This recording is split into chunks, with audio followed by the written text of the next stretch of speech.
Welcome to ચેતુસ kitchen. તો આજે આપણે બનાવવાના છીએ એકદમ ટેસ્ટી અને 15 જ મિનિટમાં બની જાય તેવું આપણે તવા ફ્રાય લસુની બેંગન બનાવવાના છીએ। તો એના માટે અહીંયા 2 રીંગણા લઈ લીધા છે।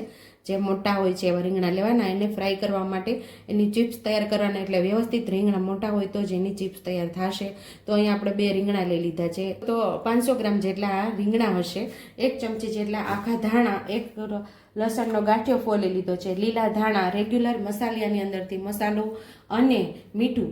એકદમ સરળ અને સરસ રીતે આપણે લસુની બેંગન 15 મિનિટમાં તૈયાર કરી લેશું।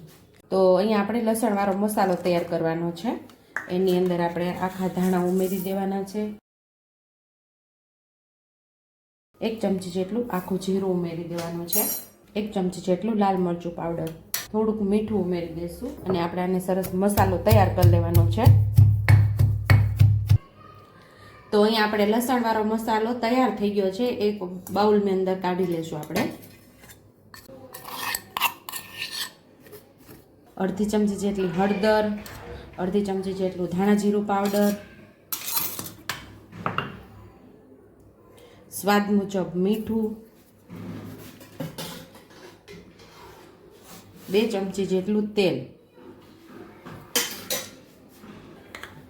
તો સાઈડ ઉપર આપણો મસાલો પણ તૈયાર થઈ ગયો છે અને હવે આપણે રીંગણાને સુધારી લેવાનું છે।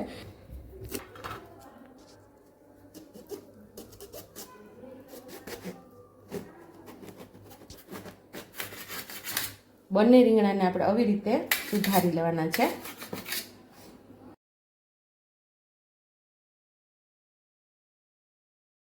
તો હવે રીંગણાને સરસ એની અંદર મસાલો સ્ટફ થાય એના માટે આપણે ઉપરથી કાપા પાડી લેવાના છે આવી રીતે।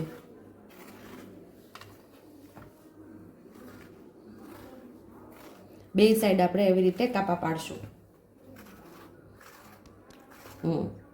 અહીંયા આપણે 2 ચમચી જેટલું તેલ અને 2 ચમચી જેટલું પાણી ઉમેરવાનું છે। થોડા આપણે લીલા ધાણા ઉમેરશું। મસાલો બધો મિક્સ કરી લેવાનો છે આપણે અહીંયા એકદમ સરસ।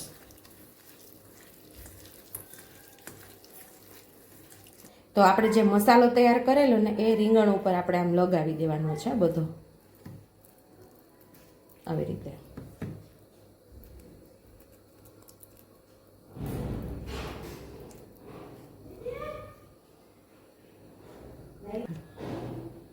તો આવી રીતે બધા રીંગણની અંદર આપણે મસાલો લગાવી દેવાનો છે ને સાઈડ ઉપર આપણે તવી પણ તપવા રાખી દીધી છે અને બેંગણને આવી રીતે આપણે એટલે કે રીંગણને આવી રીતે આપણે રાખી દેવાનું છે।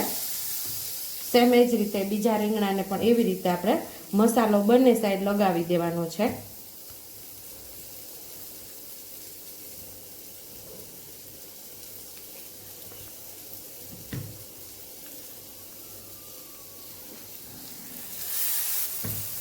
પાછળની સાઈડ પણ આપણે મસાલો લગાવી દેવાનો છે।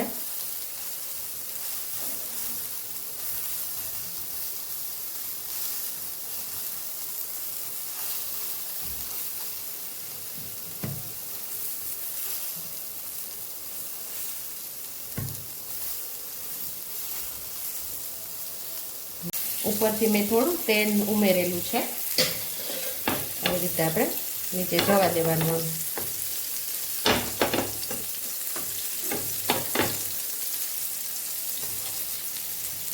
ગેસને આપણે ધીમો કરી દઈશું, મીડિયમ રાખશું ગેસને અને સાઈડ ચેન્જ કરી લઈશું આપણે। મસાલો જે નીચે રહી ગયો હોય ને એ આપણે પાછો રીંગણની અંદર લગાવી દેવાનો છે, એ વેસ્ટ ના જવો જોઈએ એટલે આપણે લગાવતા જશું મસાલો પાછો।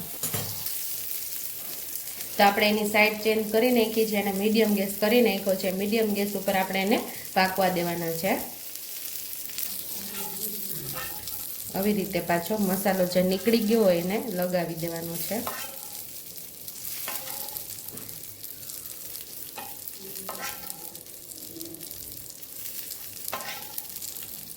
એટલે આપણો મસાલો પણ વેસ્ટ નહીં જાય।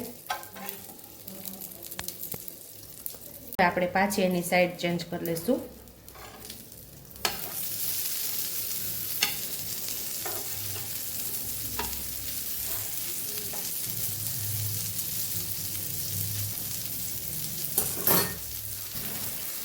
જે રીંગણ ફ્રાય થઈ ગયું એને આપણે કાઢી લઈશું. આ એકદમ મસ્ત એવું પાકી ગયું છે.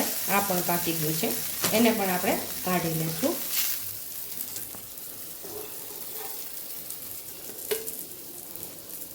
બે ચમચી જેટલું પાછું તેલ ઉમેરી દેવાનું છે અને જે બાકી છે રીંગણ એને આપણે પાછા ફ્રાય થવા રાખી દઈશું આવી રીતે.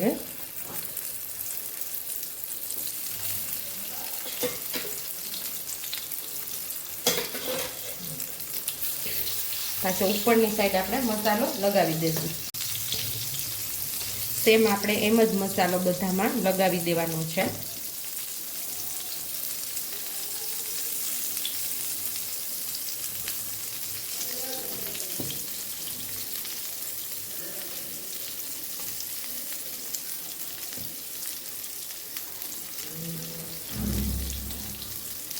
તો ટેસ્ટી એવા આપણા લસુણી બેંગન તૈયાર થઈ ગયા છે. તો સર્વિંગ પ્લેટમાં હવે આપણે સર્વ કરી લેશું.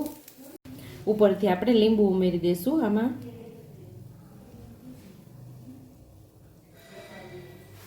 થોડા લીલા ધાણા ઉમેરી દઈશું. આ લસુણી બેંગન દાળ ભાત સાથે, કઢી ભાત સાથે અને રોટલી ભાખરી સાથે તો ખૂબ જ મજા આવે છે. જો તમને મારી રેસીપી પસંદ આવી હોય તો મારી રેસીપીને લાઈક કરજો, શેર કરજો, સબસ્ક્રાઈબ કરજો, બેલ આઇકોનને દબાવતા ભૂલતા નહીં અને કમેન્ટ બોક્સમાં કમેન્ટ કરજો કે મારી રેસીપી કેવી લાગી. તો આવજો.